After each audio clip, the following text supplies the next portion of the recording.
ત્યારે જ પર્યટનને પ્રોત્સાહન આપવા માટે જીએસટી 2.0માં ટેક્સ દર ઘટાડવામાં આવ્યા છે, પરંતુ આમ છતાં હોટેલ ઉદ્યોગ નાખુશ છે અને પ્રવાસીઓ કેમ ખુશ છે તે સમજવા માટે સંવાદદાતા કેતન જોશીનો આ અહેવાલ જુઓ। સરકારે જીએસટી સ્લેબમાં મોટા ફેરફારો કરીને બચત ઉત્સવ શરૂ કર્યો છે। આ અમદાવાદની વિવાંતા હોટેલ છે, જ્યાં લોબીમાં મહેમાનોની સંખ્યા સતત વધી રહી છે।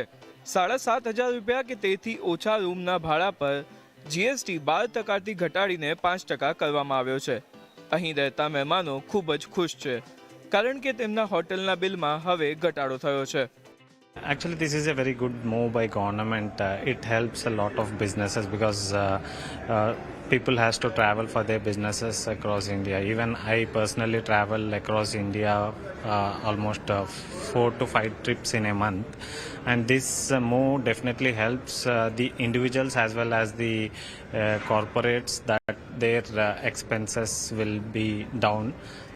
તો બીજી તરફ હોટેલ માલિકો સરકારના આ નિર્ણયથી ખુશ નથી। પહેલા પ્રતિ રાત્રિ 7,500 રૂપિયા કે તેથી વધુના રૂમ ભાડા પર જીએસટી દર 18% હતો અને તેનાથી નીચેના રૂમ ભાડા પર 12%, જે હવે ઘટાડીને 5% કરવામાં આવ્યો છે।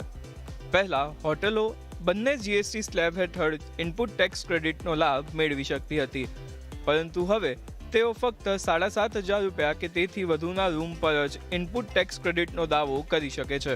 હોટેલ એસોસિએશનના જણાવ્યા અનુસાર ભારતમાં 75,000થી વધુ 4 સ્ટાર અને 5 સ્ટાર હોટેલો છે। મોટાભાગની 4 સ્ટાર છે, તેથી તેમને ઇનપુટ ટેક્સ ક્રેડિટનો લાભ મળશે નહીં।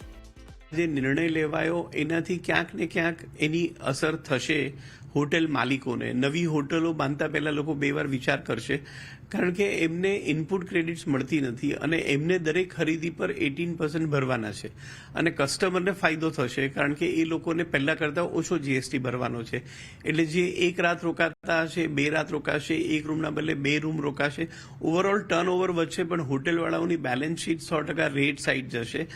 તો સરકાર જો આ ગ્લેમરસ દેખાતી ઇન્ડસ્ટ્રીને થોડુંક કૂણું વર્તન દાખવે તો આવનારા સમયમાં હોટલ ઉદ્યોગ વધારે ફૂલે ફાલે એવી મારી ગણતરી છે। સરકારનો ધ્યેય પર્યટનને પ્રોત્સાહન આપવાનો છે। દરેક રૂમમાં દૈનિક 500 રૂપિયાથી વધુનો ફાયદો થઈ રહ્યો છે। આ નિર્ણયથી પર્યટનને વેગ મળશે અને ત્યારબાદ નવી હોટલો પણ ખુલશે તેવી આશા છે। જીએસટી 2.0 થી હોટલ ઇન્ડસ્ટ્રીને ભલે આઈટીસીનો લાભ ન મળે, પરંતુ આગળ જતા ટુરિસ્ટની સંખ્યા વધવાથી આ સેક્ટરને સૌથી વધારે લાભ થવાની શક્યતા છે। કેતન જોશી, અમદાવાદ।